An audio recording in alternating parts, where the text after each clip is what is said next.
Sir आप बारिश को कह रहे हैं ना जिम्मेदार नहीं ठहराना चाहिए, बारिश को जिम्मेदार अगर नहीं ठहराना चाहिए सर, तो आपके मंत्री राम मोहन नायडू क्यों कह रहे हैं कि ज्यादा बारिश से कैनोपी के गिरने की आशंका है? कैनोपी के क्यों कह रहे हैं वो उसको क्यों जिम्मेदार ठहरा रहे हैं?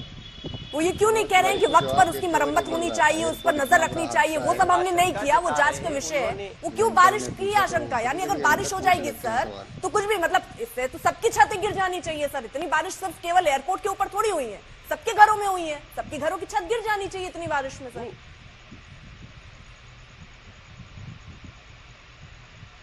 नहीं गिरनी चाहिए, इतनी बारिश से छतें नहीं गिरनी चाहिए। आप हमारी बातों को सकारात्मक लीजिए। और राम नायडू ने बहुत तुरंत वहां पहुंचे हैं। आपको कोई आम आदमी पार्टी का नेता किसी जगह पहुंचा नहीं दिखेगा सर। उनके पहुंचने से मुझे बता दीजिए, वो जो टैक्सी ड्राइवर क्योंकि वहां बैठकर अपनी रोजी रोटी कमा रहा था सर, वो घर जाके अपने परिवार को चलाता, राम मोहन नायडू वहां पहुंच गए तो क्या वो टैक्सी ड्राइवर जिंदा हो गया? क्या केवल उस पहुंचने को उपलब्धि देख ले क्या? नहीं, कैसे जिंदा हो जाएगा? बड़ा नुकसान है। तो उस बड़े नुकसान की जिम्मेदारी सर क्या केवल कमेटी बना के जांच करके कोई व्यवस्था इसके लिए जिम्मेदार है? 4 लोगों को आप सस्पेंड कर देंगे, लेकिन सर जिसकी जान गई वो तो चली गई ना सर। उसके लिए क्यों नहीं जिम्मेदारी ले रहे हैं आप कि मेरी सरकार जिम्मेदार है कि वहां पर हम ध्यान नहीं दे पाए? सर कितना रेवेन्यू आपको 4200 करोड़ रुपए सालाना दिल्ली एयरपोर्ट की कमाई है सर। टैक्स पेयर है, हम सब है जो ये पैसे भरते हैं सर। और हमें क्या मिल रहा है कि हम अगर एयरपोर्ट जाएं तो अपनी सुरक्षा अपनी खुद करें, तो कुछ भी हमारे सर पे गिर सकता है और हम मर सकते हैं।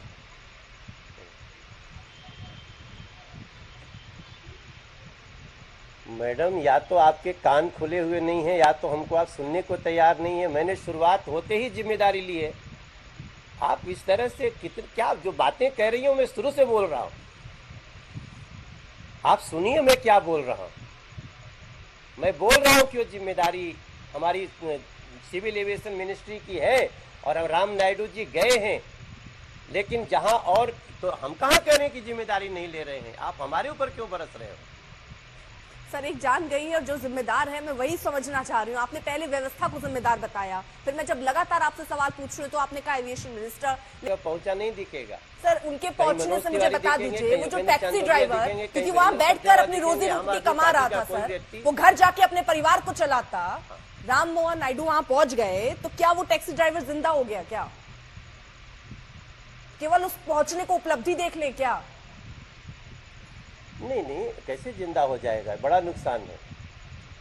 तो उस बड़े नुकसान की जिम्मेदारी सर क्या केवल कमेटी बना के जांच करके कोई व्यवस्था इसके लिए जिम्मेदार है? 4 लोगों को आप सस्पेंड कर देंगे, लेकिन सर जिसकी जान गई वो तो चली गई ना सर।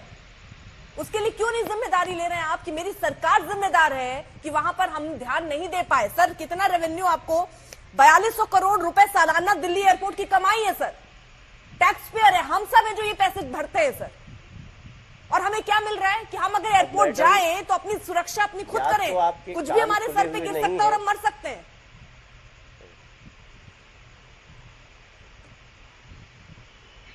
मैडम, या तो आपके कान खुले हुए नहीं हैं, या तो हमको आप सुनने को तैयार नहीं है। मैंने शुरुआत होते ही जिम्मेदारी ली है। आप इस तरह से क्या जो बातें कह रही हो, मैं शुरू से बोल रहा हूं।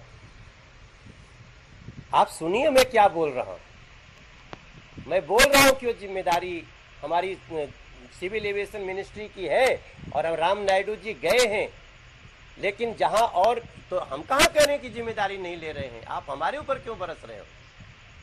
सर एक जान गई है और जो जिम्मेदार है मैं वही समझना चाह रही हूँ। आपने पहले व्यवस्था को जिम्मेदार बताया, फिर मैं जब लगातार आपसे सवाल पूछ रही हूँ तो आपने कहा एविएशन मिनिस्टर, लेकिन आपको जल जमाव एक बड़ी समस्या दिख रही है, लेकिन यहाँ एक जान चली जा रही है, आप उस पर बचकर वहां आप कह रहे हैं कि सरकार की कितनी जिम्मेदारी है, लेकिन यहाँ हाँ हम जिम्मेदारी ले रहे हैं। क्या कार्रवाई हो रही है सर?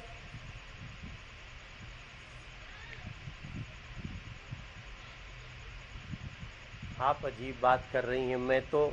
आप तो ऐसा बात कर रही हैं, ऐसा लगता है कि मैं सौरभ भारद्वाज से बात कर रहा हूँ। आप जल जमाव को माफ करना चाहती हैं और बाकी जो जिम्मेदारी हम ले रहे हैं दूसरों को नहीं ले। ऐसे थोड़ी बात करनी चाहिए। आप लोग बिठा लेते हो, बाद में ऐसी बातें पार्शलिटी वाली करते हैं, ये तो ठीक बात नहीं है। सर एक आप समझिए, बहुत गंभीर मुद्दा है और मैं शुरू से उसको कह रहा हूँ कि जिम्मेदारी हम अपनी ले रहे हैं, लेकिन जिसकी अरे तो मैं कहाँ उस पे मैं भाग रहा हूँ। आपको क्या हो गया है? मैं शुरू से पहली बार वही कह रहा हूं, हम बहुत जिम्मेदार लोग हैं मैडम। ठीक है सर। आप जल जमाव को आप बोल रही हैं कि उसकी हम बात ही नहीं कर, चलो छोड़ दो, हमारी सारी गलती है, बहुत बहुत अच्छी बात है। क्या बात है, सर ये ऐसे गलती पार्सल मान नहीं लेना होना तो चाहिए। बहुत आप बड़ा बयान एहसान देते नहीं हैं, है वहाँ सर, एक तो जान चली आपको जाती है। हम मैं तो वो शुरुआत समझना में चाह कह रही रहे हूँ हैं कि सर, आप हमारी उसमें आप जिम्मेदारी क्यों नाराज हो रहे हैं मुझे समझ में आ नहीं रहा। मौलाना और आप क्यों कह रहे हैं सौरभ भारद्वाज वाली बातें मैं कर रही हूँ। अगर मैं आपसे सवाल पूछूं तो क्या मैं विपक्ष हो जाता हूँ सर? नहीं, आप नहीं ना सर, मैं आपसे सिंपल, क्योंकि आपने पहले नहीं, आप व्यवस्था को वैसे- जिम्मेदार आप समझाया, वैसे फिर आपने बात कहा कर वहां रही हैं मंत्री ना। चला गया, हम यानी जो बहुत शुरू बड़ी में बात कह हो रहे गई हैं। कि वहां मंत्री पहुंच गया। इससे बड़ी बात तो कुछ हो ही नहीं नहीं। सकती। लेकिन आप ये जिम्मेदारी नहीं देख रहे हैं कि इतनी बारिश में अगर ऐसी घटना हो जाती एविएशन है, एक मिनिस्ट्री ये शख्स खत्म हो व्यवस्था- जाता है, 4200 करोड़ रुपए सालाना दिल्ली एयरपोर्ट की कमाई है, टैक्स पेयर वो पैसा चुका रहा है, तो हम क्या अपनी सुरक्षा उम्मीद नहीं कर सकते सर? ये कितनी छोटी सी उम्मीद भी हमें नहीं रखनी चाहिए क्या? उसके लिए भी क्या हम स्वतंत्र नहीं है क्या? तो हम कहाँ, आप आपकी बात से कहाँ डिफर कर रहे हैं? हम आपकी बात से कहाँ डिफर कर रहे हैं? आप लेकिन जल जमाव को आप सोच रहे हैं कि उसकी बात हम क्यों करें? ठीक है चलो सर, ठीक इसमें है, तो मत देखिए करो। राजनीति हो रही है, ठीक है। आप खाली इसी की बात करिए, बाकी सब ठीक है, कोई बात नहीं। तो मतलब ये अच्छा, इतनी हम हल्की जल बात है कि हमें जमाव उस की पे भी बात बात करें कर तो लेनी चाहिए। राजनीति, आप प्रभु हमको क्यों बुला लिया आपने, मेरे समझ में नहीं बना आया। दिया गया है देश का। नहीं, ये तो गलत, ऐसे आपको पत्रकार ऐसे नहीं बात करनी चाहिए। मनोज जी, आपको सारी आज समस्याओं जो को घटना समझना